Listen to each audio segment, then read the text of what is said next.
I wasn't exactly sure what to expect in those first few weeks at home with my newborn. Overwhelming, unconditional love, the intensity of emotion was more than I expected. But as intimidating as the whole journey seemed, instinct kicked in, and being a parent quickly became the most natural thing in the world. Of course, I was tired from labor and delivery, but somehow it didn't matter. As new parents, we were 100% focused on taking care of our new baby. Obviously, I tried to rest when my son rested, to eat well, and be smart about visitors. I got some great advice from more experienced moms, and I learned a ton every day as our baby started growing, changing, and discovering his new world. I thought I'd pass along some of the tips that were most helpful to me. Now, I hadn't held a newborn in a while, and I was surprised how unsteady he was at first. I had to fully support his head and neck until he developed the strength to hold it up by himself. I found that just cradling his head in the bend of my arm or with my hand worked as a comfortable position. Now, whether you choose to breastfeed or bottle feed, just remember that this will be a big part of the time you spend together in the first few months. I found I was feeding every couple of hours around the clock. Using a support pillow and trying to take time to mentally relax when feeding really helped. Now, I mainly breastfed, and although it was harder than I thought, we got the hang of it pretty quickly. Getting the position right and finding a comfortable latch was tough, but after just a few feeds, we seemed to figure things out. But we also bottle fed, and bottle feeding gave me a chance to share this special time with Dad and with his grandparents, as they were able to take over feeding from time to time. The first poop was also a surprise.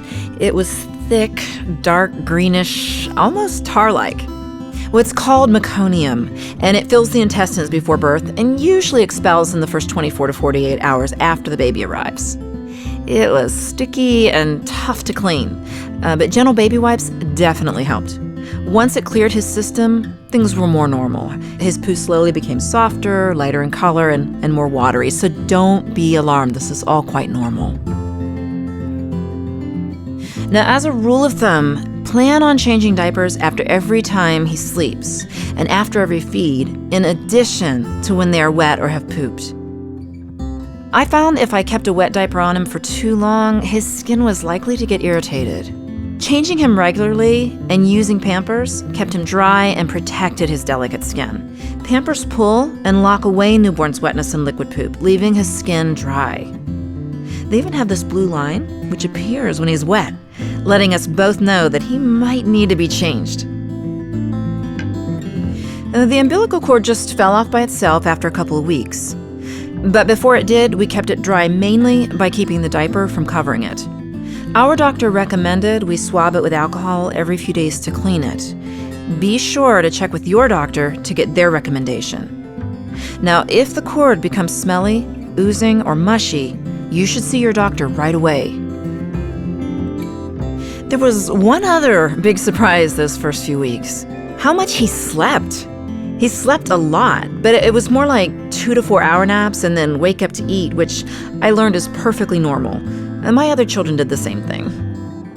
As babies sleep, their minds work on the things they've done that day, and there's so much brain and physical development happening while they sleep.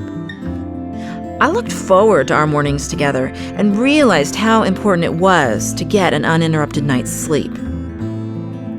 This is just a bit of what I've learned about these incredible first weeks with a newborn. It can seem like a lot, but don't worry. The love and care you give them is just what they need. You'll find your own rhythm and routine in no time. Visit Pampers' YouTube channel for more parenting tips.